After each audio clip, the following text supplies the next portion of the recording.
Let's talk about inflation and why your real return matters more than your nominal one. Prices rise over time, so money buys less each year.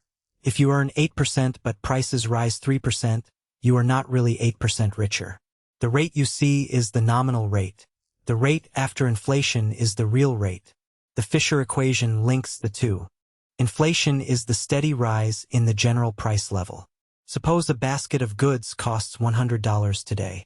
If inflation is 3%, next year the same basket costs $103. Your $100 now buys less than before. So inflation quietly erodes the purchasing power of money. Your nominal return is the rate the bank pays you. Your real return is what you gain after inflation. Say you earn 8% while inflation is 3%. Your money grows, but so do prices.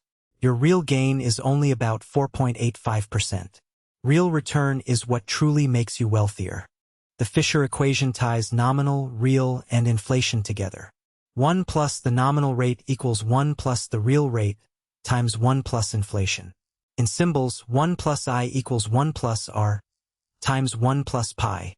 It says your money must first beat inflation, then earn a real return. This is the foundation of every inflation calculation. Let's find the exact real rate. Rearrange Fisher to solve for the real rate. 1 plus R equals 1 plus I over 1 plus pi.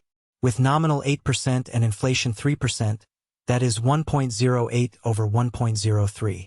The exact real rate is 4.85%. Not 5 as a quick guess would suggest. There is a handy shortcut for the real rate. The nominal rate is approximately the real rate plus inflation. So the real rate is approximately nominal minus inflation. 8% minus 3% gives about 5%. This approximation works well when rates are small. For exact answers, always use the full Fisher equation.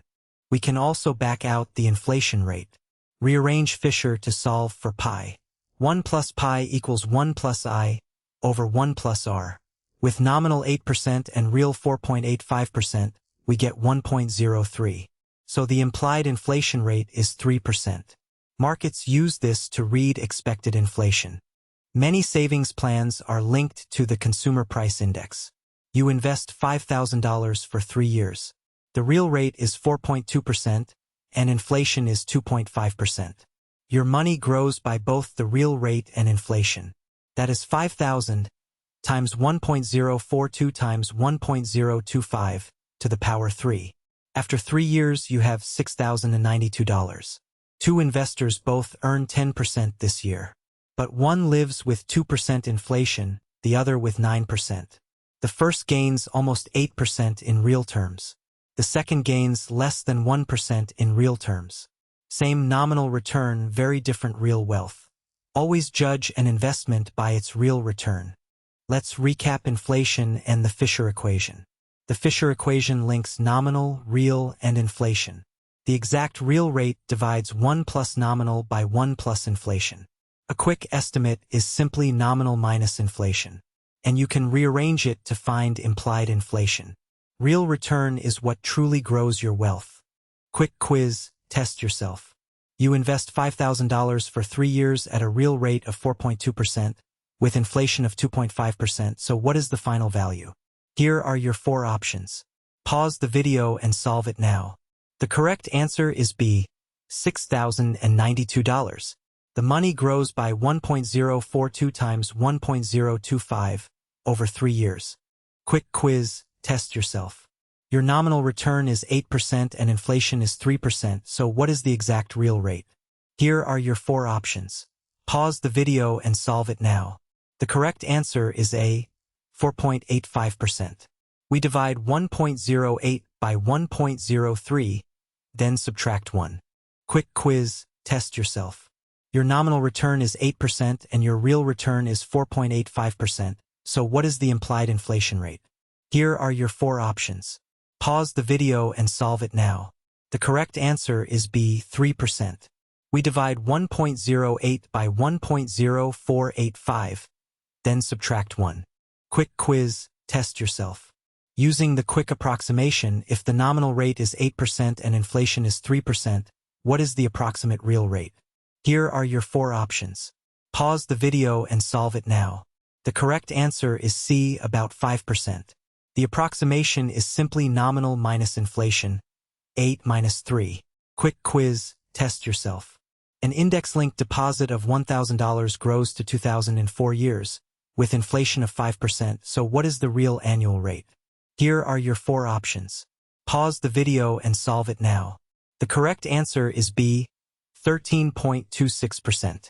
The nominal rate is about 18.9%, and we remove 5% inflation. Quick quiz, test yourself. If the real rate is 5% and inflation is 4%, what is the nominal rate by the Fisher equation? Here are your 4 options. Pause the video and solve it now. The correct answer is B, 9.2%. We multiply 1.05 by 1.04, then subtract 1. Quick quiz, test yourself. If inflation is higher than your nominal return, what happens to your real return? Here are your 4 options. Pause the video and solve it now. The correct answer is C, negative. When prices rise faster than your money, you lose purchasing power. Quick quiz, test yourself. You invest $1,000 at a real rate of 3% with inflation of 2% for 2 years, so what is the nominal value? Here are your 4 options. Pause the video and solve it now. The correct answer is B, $1,103.76. The money grows by 1.03 times 1.02 over 2 years. Quick quiz, test yourself. You hold $100 in cash and inflation is 3%, so what is its real worth after 1 year? Here are your 4 options. Pause the video and solve it now. The correct answer is C, $97.09. We divide 100 by 1.03 to remove inflation. Quick quiz, test yourself. If the real rate is 6% and inflation is 3%, what is the nominal rate? Here are your 4 options. Pause the video and solve it now. The correct answer is B, 9.18%. We multiply 1.06 by 1.03, then subtract 1. Quick quiz, test yourself. Your nominal return is 12% and inflation is 5%, so what is the exact real rate? Here are your 4 options. Pause the video and solve it now. The correct answer is B, 6.67%. We divide 1.12 by 1.05, then subtract 1. Quick quiz, test yourself. Using the quick approximation, if the nominal rate is 10% and inflation is 4%, what is the approximate real rate? Here are your 4 options. Pause the video and solve it now. The correct answer is C, about 6%. The approximation is nominal minus inflation, 10 minus 4. Quick quiz, test yourself. Which return truly measures the growth of your wealth, the nominal return or the real return? Here are your 4 options. Pause the video and solve it now. The correct answer is B, the real return. Only the real return accounts for the loss of purchasing power from inflation.